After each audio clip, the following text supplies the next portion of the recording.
Assalamualaikum warahmatullahi wabarakatuh. Halo teman-teman semua.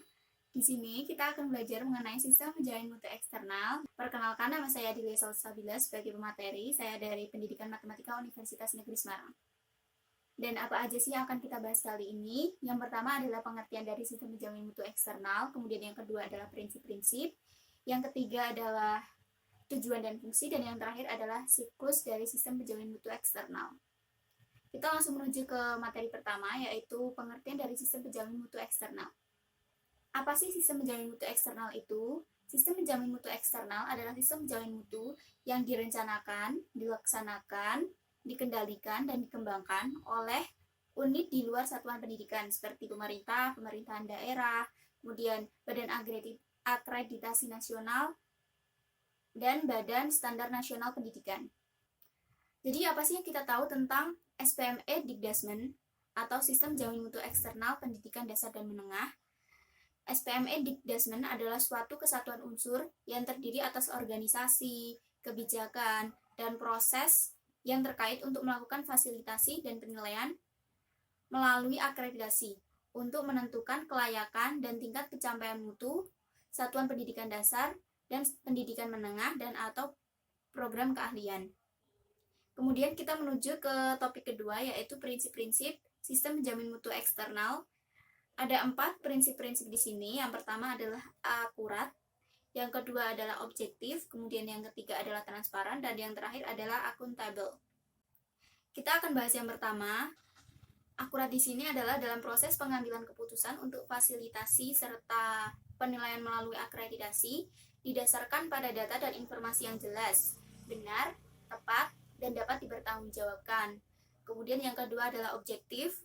Objektif di sini adalah proses pengambilan keputusan untuk fasilitasi dan penilaian melalui akreditasi, bebas dari pengaruh kepentingan subjektif, dan berdasarkan data serta informasi faktual yang tersedia. Jadi nggak ngarang itu loh. Kemudian yang ketiga adalah transparan. Transparan di sini adalah proses pengambilan keputusan untuk fasilitasi dan penilaian melalui akreditasi yang dilakukan berdasarkan standar dan mekanisme yang diketahui oleh semua pemangku kepentingan. Dan yang terakhir adalah akuntabel. Akuntabel di sini adalah proses pengambilan keputusan untuk fasilitasi dan penilaian melalui akreditasi dapat dipertanggungjawabkan kepada semua pemangku kepentingan. Langsung kita menuju ke topik bahasan ketiga, yaitu mengenai tujuan dan fungsi sistem penjamin mutu eksternal.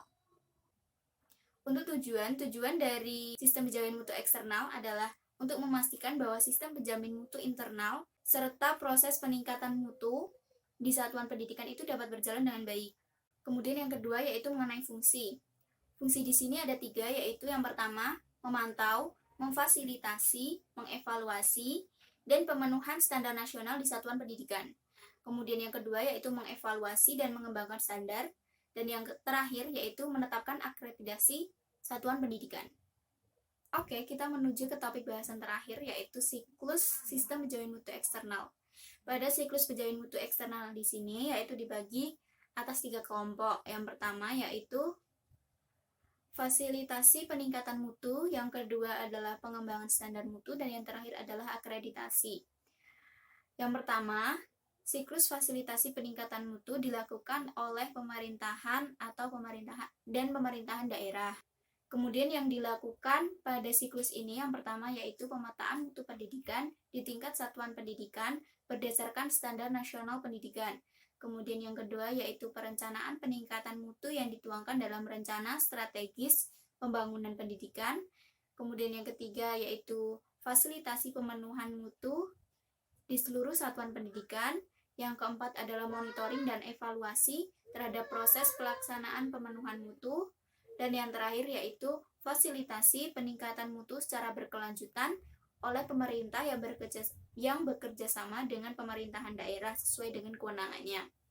Kemudian siklus fasilitasi oleh pemerintahan dan pemerintahan daerah akan terlihat seperti gambar berikut, dan yang ada di dalam kotak warna gelap merupakan siklus penjamin mutu internal. Kemudian yang kedua yaitu siklus pengembangan standar mutu pendidikan dasar dan menengah yang dilakukan oleh Badan Standar Nasional Pendidikan. Yang dilakukan pada siklus ini yaitu yang pertama, evaluasi pemenuhan standar nasional pendidikan oleh satuan pendidikan. Kemudian yang kedua yaitu penetapan standar mutu nasional pendidikan. Kemudian yang terakhir yaitu penyusunan strategi peningkatan mutu pendidikan oleh satuan pendidikan. Dan apabila kita lihat gambar dari siklus pengembangan standar mutu pendidikan akan menjadi seperti ini apabila dikembangkan secara berkelanjutan oleh Badan Standar Nasional Pendidikan. Dan yang terakhir yaitu siklus akreditasi satuan pendidikan. Pada siklus ini dilakukan oleh Badan Akreditasi Nasional dan yang dilakukan adalah yang pertama, evaluasi terhadap mutu satuan pendidikan. Kemudian yang kedua adalah visitasi atau audit mutu eksternal. Dan yang terakhir yaitu penetapan akreditasi. Oke teman-teman semua, kita sudah belajar mengenai sistem penjamin mutu eksternal pendidikan. Dan kita sudah membahas mengenai pengertian, prinsip-prinsip, tujuan dan fungsi, serta siklus dari sistem penjamin mutu eksternal. Sekian dari saya, apabila ada yang ingin ditanyakan bisa dimasukkan ke kolom komentar. Sekian dan terima kasih. Wassalamualaikum warahmatullahi wabarakatuh.